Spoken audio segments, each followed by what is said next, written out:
This is the Westinghouse iGen5000 portable inverter generator.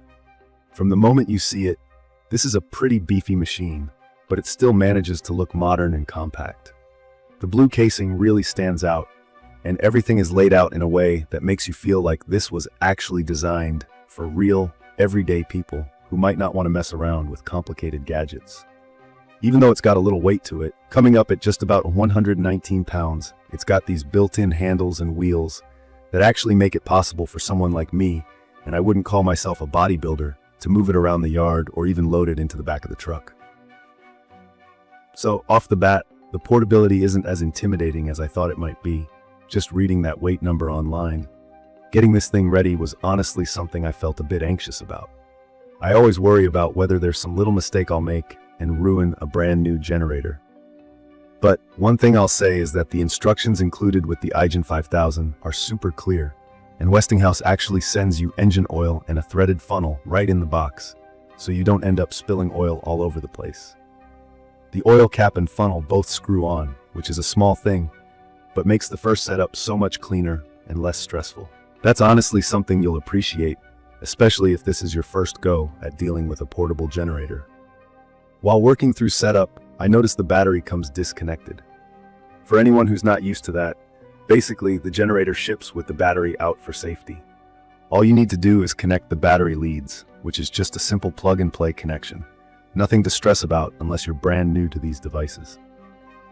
After the battery's connected, you just add gas to the generator's 3.4-gallon tank and use the easy fuel switch to turn it on.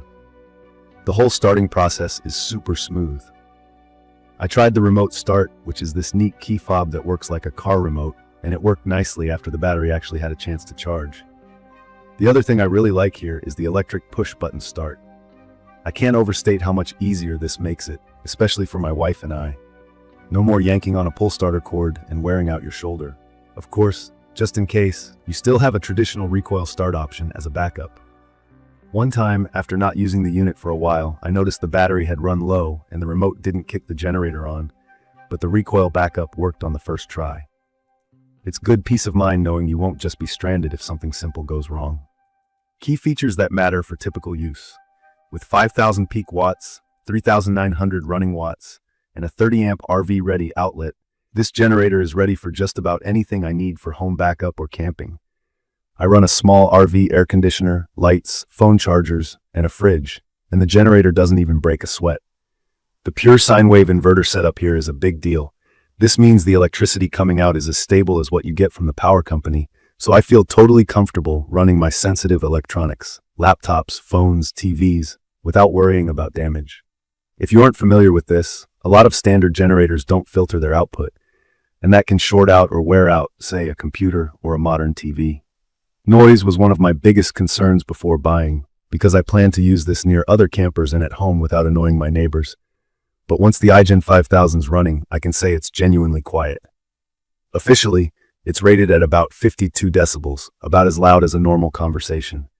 When I step back a few feet, the hum drops off quick and I can barely notice it. For me, this is a huge plus, since I hate that constant roar you get from typical generators. The unit also has eco mode, which varies the engine speed depending on the load, saving gas and cutting down the noise even more. On the fuel efficiency side, I get why Westinghouse talks up its variable engine speeds. I filled the tank up, which holds 3.4 gallons, and I got close to 18 hours of runtime on a light to moderate load, like running lights, charging phones, or keeping the RV fridge going. That means I don't have to wake up in the middle of the night for a top-up if I'm camping or stressing about fuel during a power outage. Just keep in mind, runtime changes a lot depending on how much you're drawing from the unit. The real-time LED data center tells me exactly how long I've got left, what the load is, the fuel level, and even the voltage output, which makes managing my power use so much simpler. Another thing I think new users will appreciate, the simple, clear layout of the outlets and controls. I don't have to guess what does what. There's a 30-amp outlet for the RV hookup, 2 standard 120-volt plugs, and even a couple of USB ports for phones or tablets. The power and reset switches are clearly labeled. Maintenance is also super easy, which is not always true for portable generators. The oil change port is right in front, the air filter is accessible, and the included toolkit, with a spark plug wrench and screwdriver, covers normal upkeep, I was also pleasantly surprised by how little it smelled when running. Sometimes, with older generators especially, you get that overwhelming gasoline and exhaust smell. The iGen5000 is designed to keep emissions down, and that helps both for use in campgrounds and general peace of mind about air quality around the house or RV site. From my experience, the weight is manageable. It's not exactly feather-light, but with the combination of telescoping suitcase-style handle and the never-flat wheels, I can move it by myself or with my wife without worrying about injuries or struggling too much. If you're not able to lift heavy equipment, just keep in mind you'll still want a hand or at least a ramp to get it into a taller vehicle. Once on the ground, though, maneuvering isn't a hassle. Some minor issues I ran into. When setting up for the first time, I accidentally tried to start it with the battery not fully charged, so the remote didn't work initially. Had to use the pull starter, which, to be fair, worked on the first pull.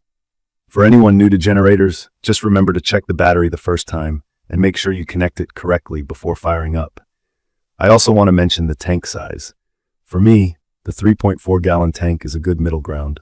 On lighter loads, 18 hours is more than enough, but if I had to run heavy loads straight through a multi-day outage, I'd need to plan for refueling. Not a negative, just something to keep in mind depending on what you need. In my opinion, the Westinghouse iGen5000 strikes exactly the balance I want between quiet operation, stable power for sensitive gear, and enough muscle to handle home or RV needs. I'd recommend this for anyone looking for a serious backup generator that isn't going to drive you crazy with noise or complicated setups. It's perfect for folks in smaller homes, RVers, or even job site users who need portable, reliable power. The included features like remote start, clear LED display, and built-in wheels genuinely make a real difference in everyday use.